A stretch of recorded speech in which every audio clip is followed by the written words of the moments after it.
Right? Elaine? We don't do Elena? Oh, okay. Thank you.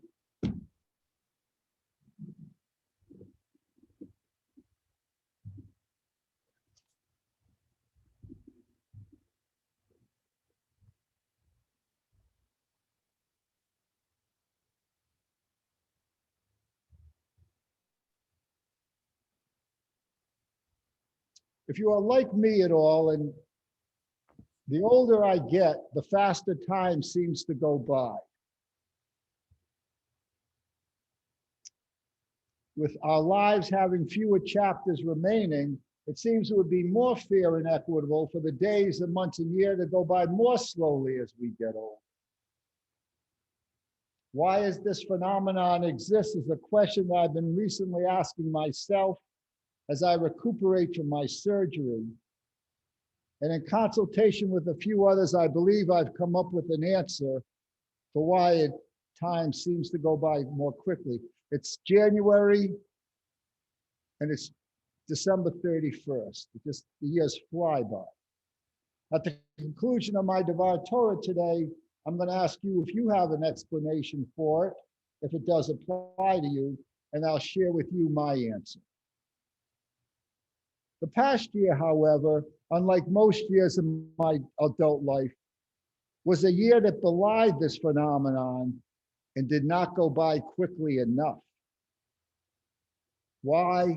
Because it was a year that will be remembered by many of us for the incredible loss and pain and instability experienced by our nation and by billions of others across the world, primarily because of the COVID-19 pandemic, which, while not discriminating on the basis of race, ethnicity, religion, sexual orientation, or gender identity, preyed upon the most poor and vulnerable in our society.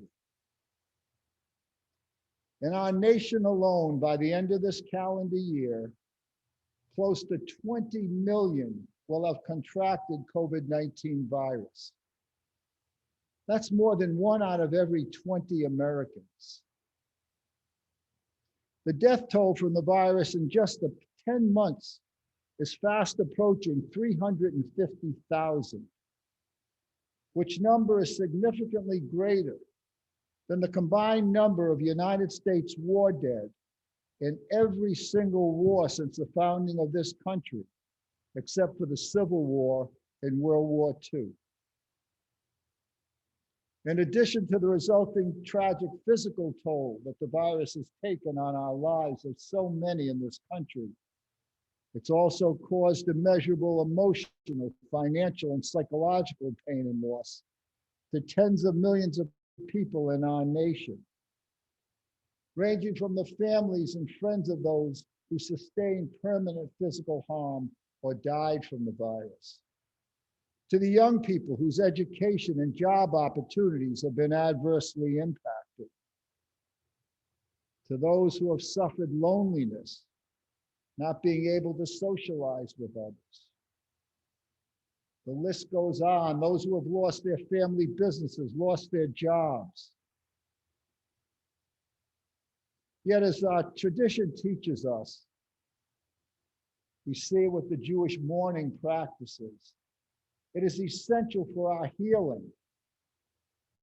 Yes, that we first acknowledge and grieve our losses and our pain, but at the same time, we should never despair.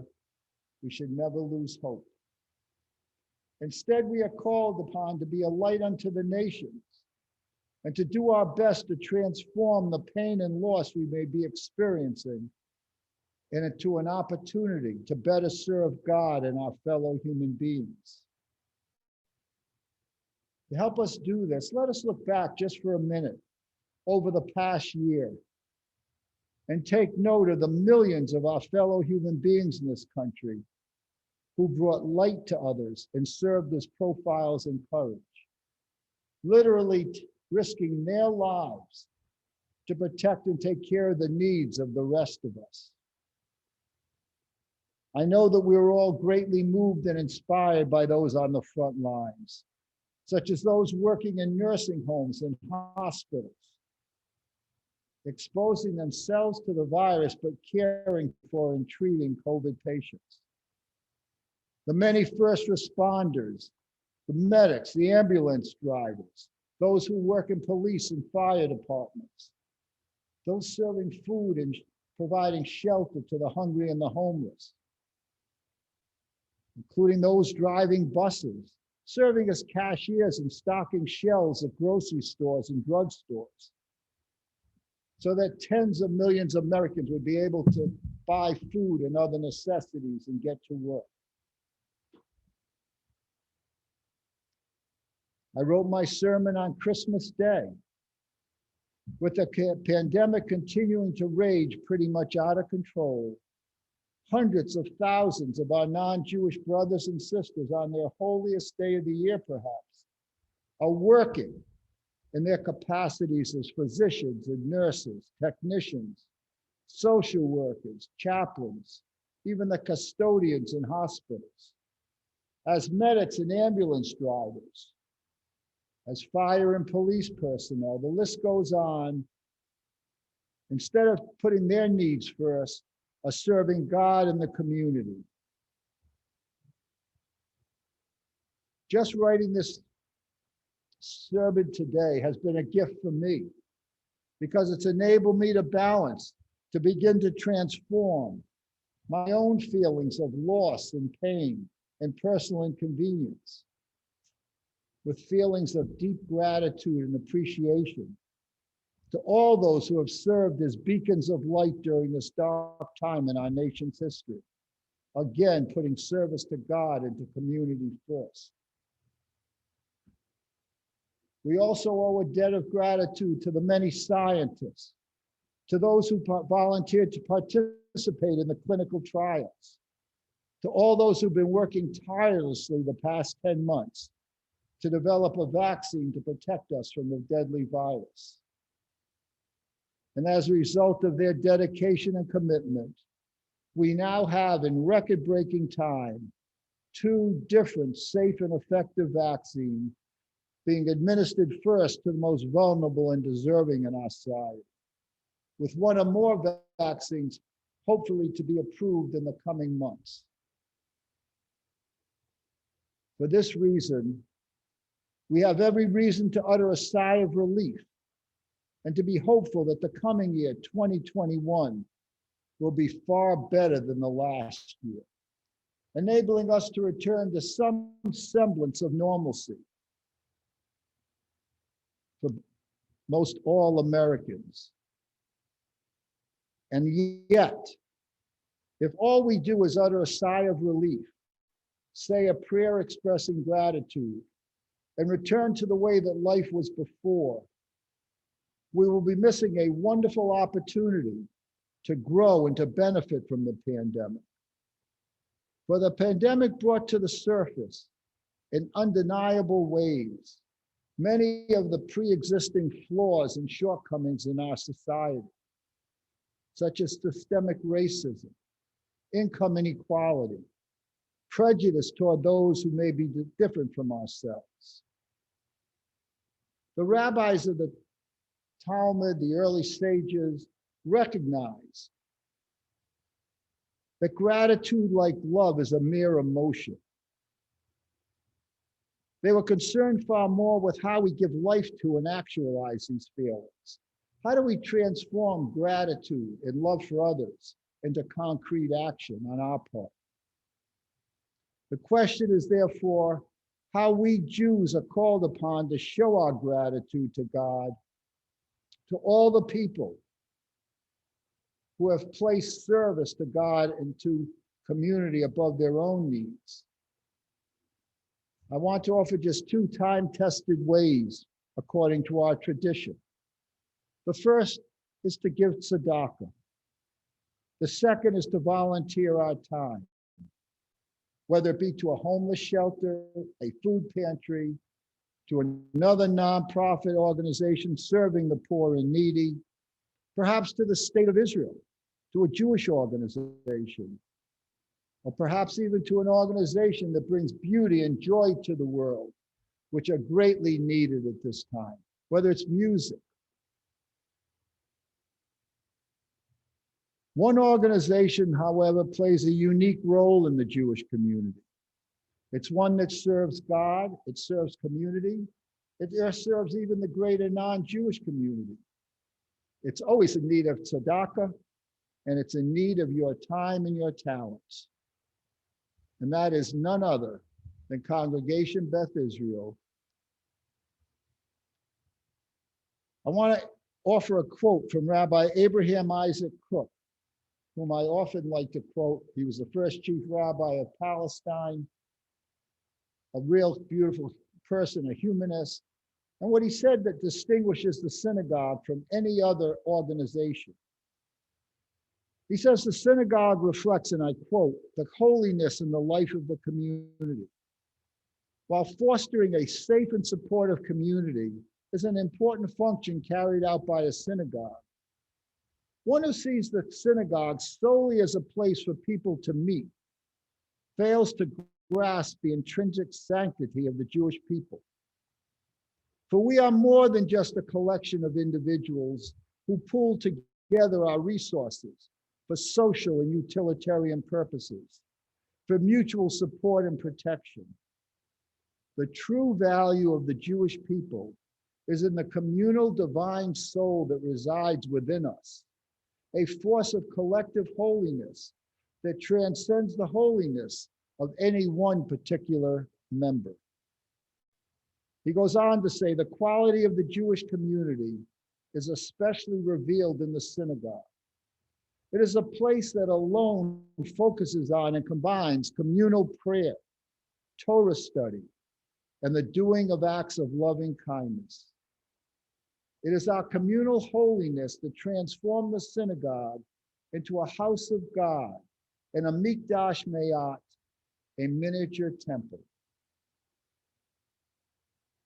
Stated somewhat differently, while there are many wonderful Jewish organizations needing and deserving our time and financial support, the synagogue as the holy temple which it replaced serves as the heart and soul of the Jewish people, seeking to transform us as individuals, in the words of Rav Kook, into a truly holy community.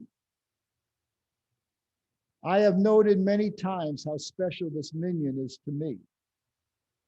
Curious to see what draws each of you to Shabbat morning services, I've begun asking a few of you this question.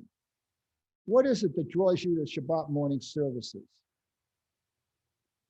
And I was given permission to give you the response of one member of our Shabbat morning minyan. And I quote, I do not think of myself as particularly spiritual, and yet I am drawn to Shabbat services each week. For me, a lot revolves around the feelings of community, especially in these crazy, unsettling times. I also see a connection to my Jewish roots, and that I am helping those who really want a minyan for their spiritual needs. While I feel a little, and this is for me speaking, I feel a little awkward with the rest of this, but it does tie into what the person says. The reason I feel a little awkward because it relates to me. And the person said, and I do enjoy your Divrei Torah, as they often give me something to think about on the following days. End quote. There was a time not too long ago when Jewish people joined synagogues and participated in synagogue life because they felt obliged to do so, or because most, if not all, of their friends were Jewish and were members, or because they relied upon the synagogue for their family's social life. That's the way it was when I was growing up. Today, however, the notion of obligation or mitzvah no longer holds the esteemed place that it once did among the Jewish people. As a result, less than 35% of Jewish people today belong to synagogues. With there being little or no external communal pressure brought to bear on the individual to join the synagogue, It puts the onus on the synagogue to fill needs that cannot be addressed by any other organization. In other words, the synagogue has to justify and earn its continued existence. So I was going to ask you, either why do you come to Shabbat morning services, or what does the synagogue provide you that you voluntarily decide to become a member of the synagogue? Any volunteers? Jill. Okay, I haven't really thought this out to be very articulate about it, but even when I was in college and I was home, I would go to services. And I sometimes wondered why. And I used to jokingly say it's because it's the only place I can chant or sing out loud where nobody's going to tell me you're off key and you're dragging everyone off key. And that was a humorous response. But the real reason is I really enjoy the traditional services, and I'm very grateful to Jeff and Elaine and John and Bill and the crew for allowing me to tap into the strength of all those generations who went before us. And hopefully us continuing to do that will allow future generations to share that strength and joy. And I wanted to thank you for bringing Avivit to us, because it was nice to see someone young coming to services.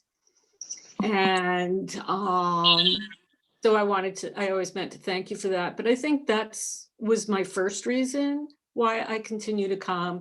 And the second one is I really enjoy the people, and our little discussions afterwards often make me think. So it's a nice sort of change from everyday life, the whole chance to do something different one day with people you enjoy. I'm pleased that you didn't have time to think about it, because it couldn't have been a more articulate answer had you done so. So it was a beautiful, beautiful answer. Thank you, Jill. Very articulate. Anybody else? Basha. Well, prayer has always been a real connection to me. No matter where I've been, I've done services even just by myself sometimes. And Shabbos services, I really connect to, because I really block out the rest of the world during Shabbos services. And that's real important to me. Why I come to your services, because I really believe in a traditional minyan. And I always ask John, how many do you have? And I go online to my service. We usually have 20 or 22. And then he tells me, and I come on to yours. And the connection with people who are all struggling to figure out the same things in their life and wanting basically the same things. It's really nice to make those struggles together, and to make the mitzvahs and the simchas together, than to just do it by yourself. I go to Minyan because I want people to say Kaddish, and we have a Minyan every night. So I go to Minyan to make sure people can say Kaddish. But I go to Shabbos services because I love the Torah, I love Devar Torahs, and I love being part of a community. Beautiful. Thank you, Basha. Wow. Take one or two more.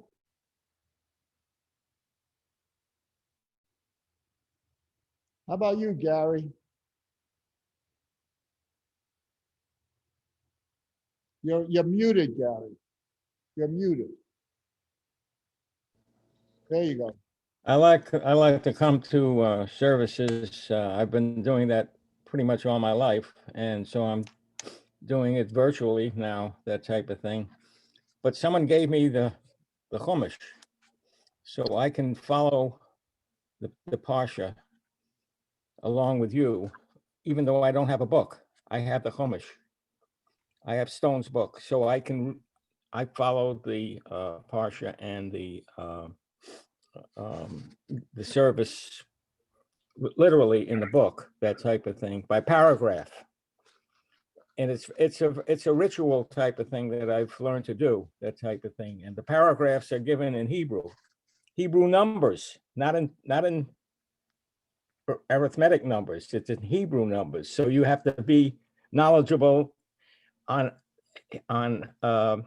Hebrew numbers also too, corresponding to regular numbers, that type of thing. So I can follow the paragraphs in the book. But that's what I like to come to services in the morning for, is to use my Chumash. Thank you. Gary, Okay. I'd be happy to drop off a regular book to you this week if you'd like a book. I kind of like the Chumash Oh. to read it and that type of thing. And I can follow the numbers, even though you give me the numbers in arithmetic terms. It's in Hebrew terms in the Chumash. It's Aleph, it's numbers on Chumash. And I get, yeah, I get That it. would be you lovely. understand, right? That would be lovely. So Thank you. And one last one. How about this, Jeff? I was afraid you were gonna call on me. That I think we all were. yes, I know. So I'll try to keep it brief. I think of the sacrifices that our ancestors have made over the millennia so that we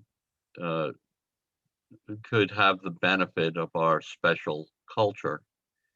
And that inspires me to come to services and really obligates me to come to services. And as others, so I think we owe a great debt to our recent and ancestors from long ago who've given us this beautiful culture. And it's special that we can come to Saturday services and perpetuate that culture.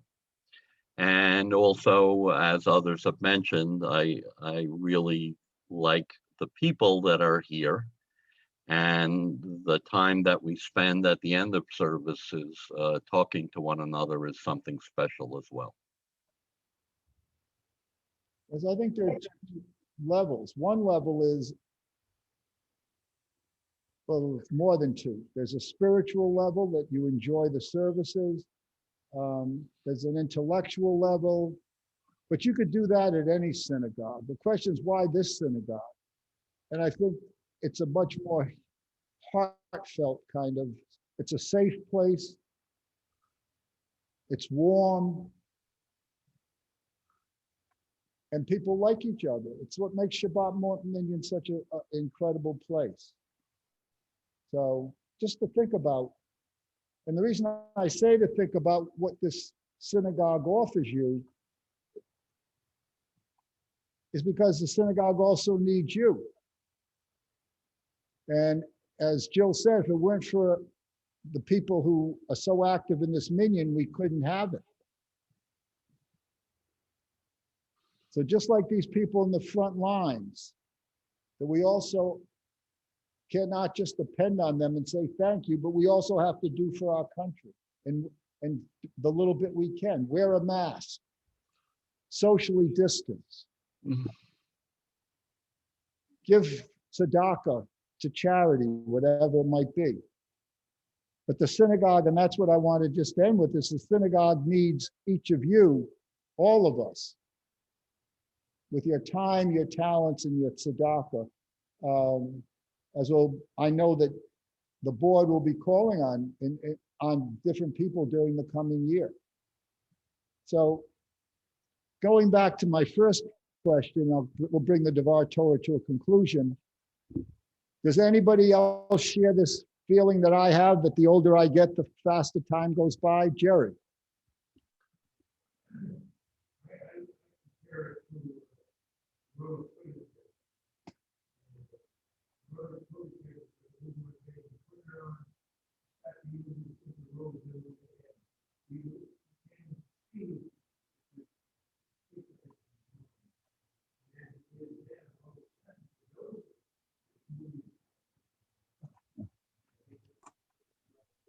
No, but I don't think his mic's on, so you may have to repeat or paraphrase what he said.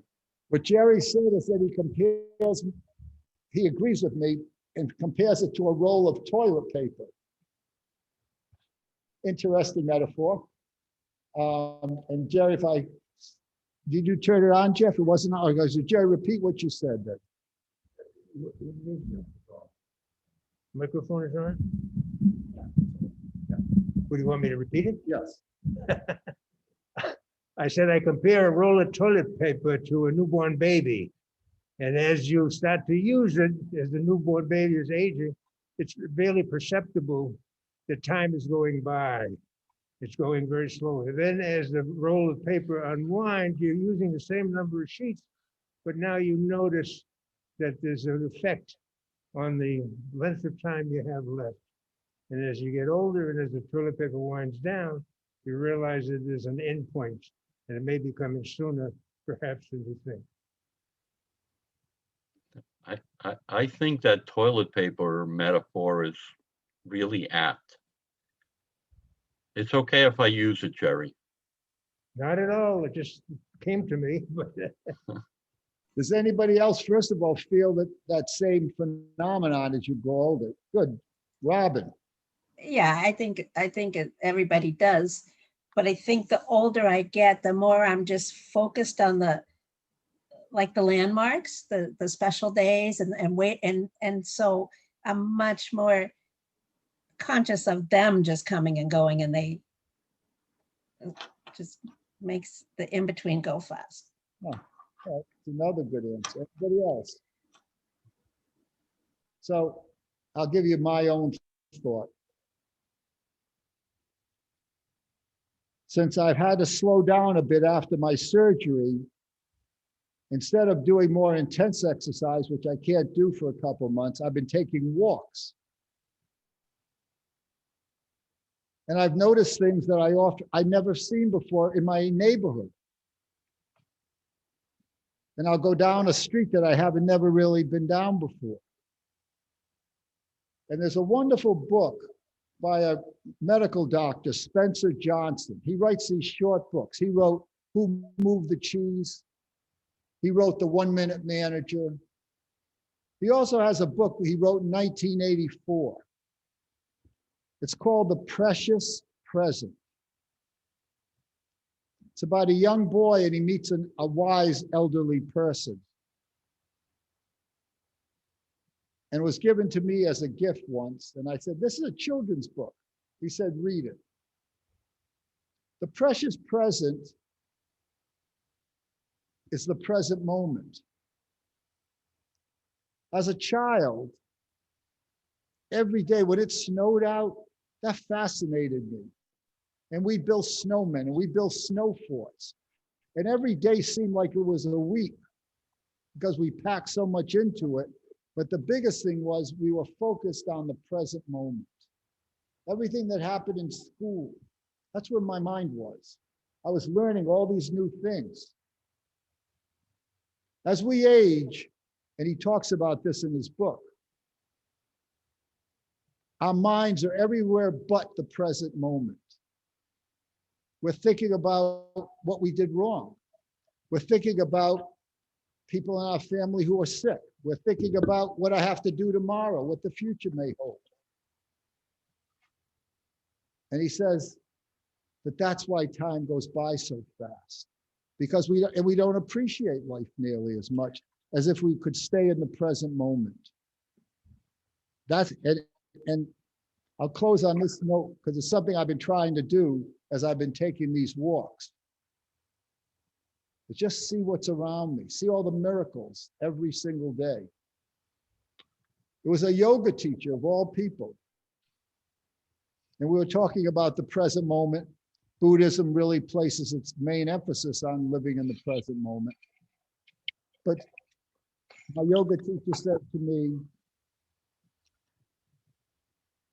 the biggest advantage to her of living in the present moment, she said, was that's the only place that you're ever going to find God. God doesn't exist in the past. God doesn't exist in the future. God's right here in the present moment. And if you want to be in relationship with God, then you've got to be in the present moment. And that's when you'll feel gratitude. That's when you feel love, all the different emotions that we have. And to me, that was the number one reason that I've been working hard on this recently, is to be in this exact moment. And I feel that ties into why Shabbat morning is so special. I think Bosch, alluded to it, that everything else gets pushed out of my mind. And when I'm here Shabbat morning, my focus is on gratitude to God, on the prayers that we're familiar with, and then to see all the beautiful people that are part of this minyan. And that's where I find God probably more than any other time during the week, is during this minyan. And that's why I say every week, thank you for the great gift that you give me. Shabbat Shalom. Shabbat